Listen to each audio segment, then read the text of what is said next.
Up as an eyeshadow don't.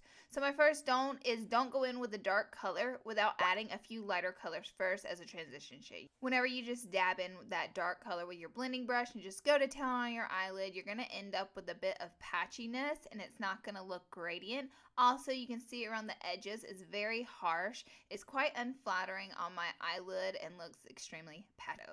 So an eyeshadow do is to use a synthetic brush that looks like this. It's just a flat, soft brush to go in and apply a lid color. If you're going to be using a pigment like this, I highly recommend a do is to apply a base down. That way it's more vibrant and it sticks to the eyeshadow base, or you can wet the color. This also helps with creating a little bit less fallout.